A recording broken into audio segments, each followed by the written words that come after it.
Olá pessoal, tudo bem?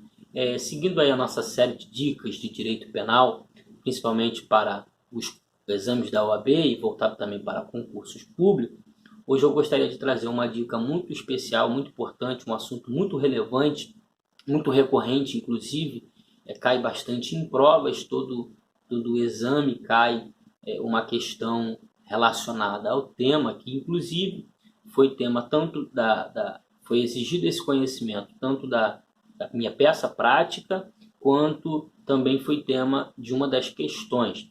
Estou falando do tema da legítima defesa, um importantíssimo instituto do direito penal que todo operador, todo estudante deve ter conhecimento e dominar esse conhecimento acerca aí da legítima defesa. Vamos lá.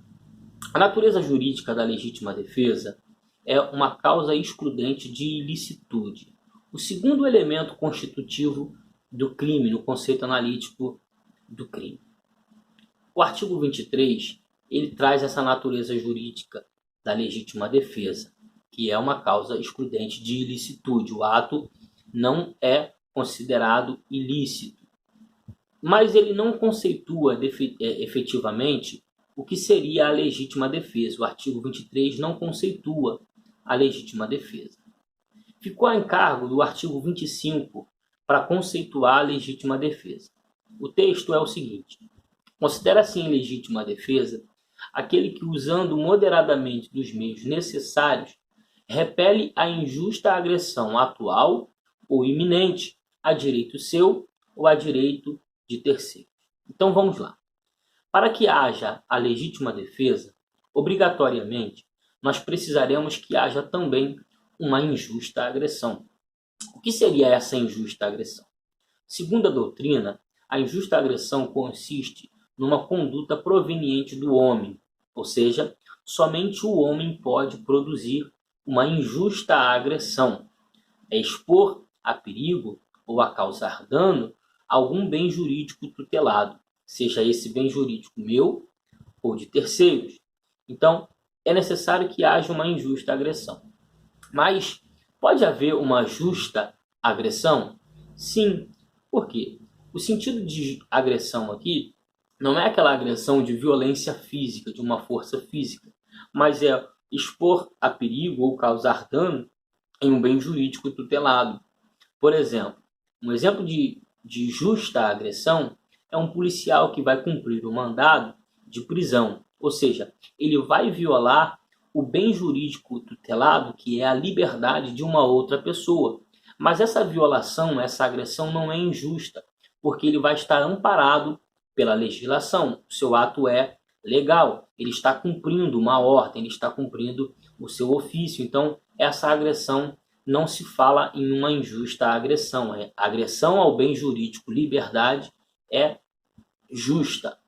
Então, para que haja a legítima defesa, para que se reconheça a legítima defesa, além da injusta agressão, essa agressão ela deve ser atual ou iminente. Atual no sentido de estar acontecendo, estar decorrendo, ela está acontecendo naquele exato momento. Então, isso ocorre porque nem sempre ele vai poder se socorrer do Estado para ter salvaguardado os seus direitos. Então, essa injusta agressão acontecendo naquele exato momento, ele não tendo um outro meio, ele vai repelir essa agressão. Ou ainda essa agressão pode ser iminente, no sentido de estar prestes a acontecer, de estar poucos segundos, poucos momentos antes de efetivamente acontecer uma injusta agressão. Por exemplo, alguém diz: vou lhe matar, e se aproxima de você com uma arma, essa injusta agressão ela está iminente, ela está próxima a acontecer. Então, se você usar de algum meio necessário para repelir essa injusta agressão, você estará agindo sob o manto da excludente de ilicitude, que é a legítima defesa. Agora, é muito importante de se frisar que esse meio que você vai utilizar, ele tem que ser necessário para repelir a injusta agressão. Isso significa dizer que você não tem uma outra forma de se proteger, de se salvaguardar, de ter protegido o seu bem jurídico. Então, aquele meio que você se utilizou para defender-se, ele é necessário para cessar, fazer cessar aquela injusta agressão. Ele tem que ser o meio menos lesivo possível a outra pessoa, ou seja, aquele que faça parar, mas que seja o mínimo possível lesivo ao agressor. Agora, muito importante é que, ainda que você utilize desse meio necessário, o que vai reger essa necessidade por esse meio é o princípio da proporcionalidade e da razoabilidade, ou seja, deve haver um equilíbrio entre os bens jurídicos que serão agredidos.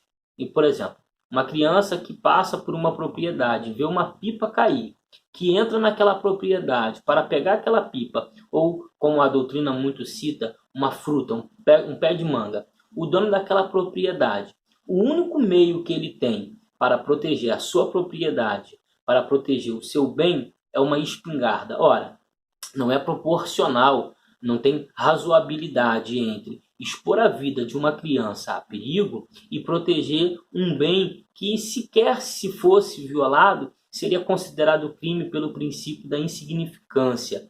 Então, tem que haver uma proporcionalidade entre os bens jurídicos, o que será protegido e o que será violado. Cabe também, perfeitamente possível, o Instituto da Legítima Defesa Putativa. Como assim? Como isso é possível? Muito utilizado pela doutrina é o exemplo de alguém que encontra com seu desafeto, que momentos antes ou dias antes proferiu uma ameaça contra aquela pessoa. Por exemplo, A é ameaçado por B, e durante a madrugada A encontra-se com B vindo em sua direção, que disse momentos antes que iria lhe matar. A, então, como uma única forma de se proteger, pega uma madeira ou algo que está ao seu alcance e desfere um golpe na cabeça de B, que havia lhe ameaçado momentos antes, quando na verdade aquele cidadão que fora atingido sequer estava armado, mas estava vindo ao seu encontro para pedir desculpa. Mas A, agindo por erro, achando que estaria com a sua vida ameaçada, decide então desferir um golpe para não sofrer uma injusta agressão. Na verdade, o que está acontecendo aqui, que a doutrina chama, é de uma legítima defesa putativa, em que o agente por erro, acha que vai sofrer uma injusta agressão, quando na verdade não sofre.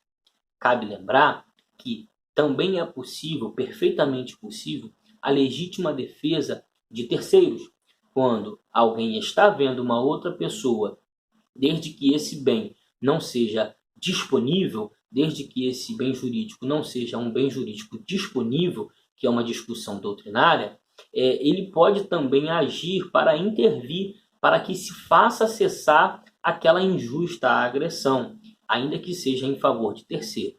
Mas é importantíssimo a gente ter conhecimento de que tem que haver o ânimo subjetivo daquele agente de estar protegendo um bem jurídico de terceiro. Como assim? Pode ocorrer, por exemplo, de que alguém, vendo um desafeto seu, que irá talvez matar uma outra pessoa, e esse alguém decide então matar aquele possível agressor, mas não porque ele vai causar um mal a outra pessoa, mas porque ele mesmo também queria causar a morte daquele agente. Perceba que a intenção principal, o ânimos desse, não é proteger o bem jurídico de terceiro, mas é fazer consumar também aquele crime que ele pretende, que é de tirar a vida daquele que possivelmente seria um agressor. Nesse caso, essa pessoa ela não tem o privilégio, ela não está agindo sob o manto da excludente de ilicitude da legítima defesa. Nesse caso, ele não vai ser amparado, por exemplo, por essa tese de defesa que ele poderia estar agindo em legítima defesa. Não. Nesse caso, ele responderia sim por homicídio doloso, porque a vontade dele nunca foi proteger o bem jurídico de terceiro. A gente precisa ter muito cuidado e muita cautela, porque esse meio ele tem que ser moderado. O nosso legislador ele não admite o excesso. Então tem que ser aquela conduta, aquela atitude para fazer cessar a agressão. Fazendo cessar esta injusta agressão, não pode continuar o agente a executar aquele meio que ele fez. Por exemplo, vindo alguém para me roubar, por exemplo, tirar de mim alguma propriedade, e eu então decida de uma forma espontânea, rápida, desferir um golpe sobre ele. Se aquela pessoa já se tornou incapaz de fazer contra mim aquele assalto que ele pretendia fazer, ora, se ele não consegue mais, o que eu devo é parar a minha conduta. E se eu continuar, eu posso responder pelo excesso. Não é possível, pessoal, a legítima defesa recíproca. Como assim? Imagina que A tente fazer algo contra B, agredir B. Então, essa injusta agressão de B, ela é essencialmente injusta. Então, quando ele agride B, se B, agindo em legítima defesa, for também agredir para fazer cessar a injusta agressão de A, não se pode falar em legítima defesa de A. Por quê? A agressão de B não é injusta, ela é justa, ela é legítima. Agora, se B age com excesso diante da injusta agressão de A também poderá agir em legítima defesa diante do excesso de B.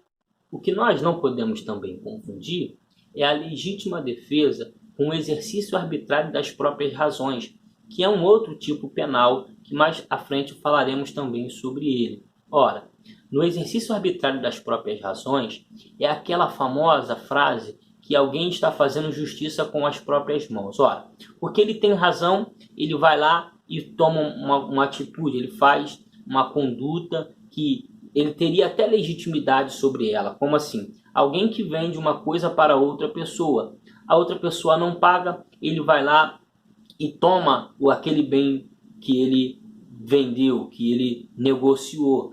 E por essa pessoa não pagar e ele ir tomar, ora, isso é uma autotutela dos seus direitos, fazer justiça com as próprias mãos, o que é claramente vedado pelo nosso ordenamento jurídico. Outra coisa também que confunde muito é a questão da legítima defesa com o estado de necessidade. Uma linha muito tênue separa os dois institutos. Na legítima defesa, deve haver uma injusta agressão proveniente do homem, porque só o homem é capaz de executar essa injusta agressão. No estado de necessidade, é um perigo que o bem jurídico tutelado sofre, que não é causado pelo homem. Por exemplo, uma força da natureza pode colocar alguém em perigo, e aí, para essa pessoa ter o seu direito, para essa pessoa ter o seu bem jurídico resguardado, ela acaba ofendendo o bem jurídico de uma outra pessoa, porque ela não tinha uma outra forma de se defender, ela não tinha uma outra forma de escapar daquele perigo. Esse é o estado de necessidade, que não pode de forma alguma ser confundido com a legítima defesa, onde há uma agressão, onde há uma injusta agressão por parte de um homem.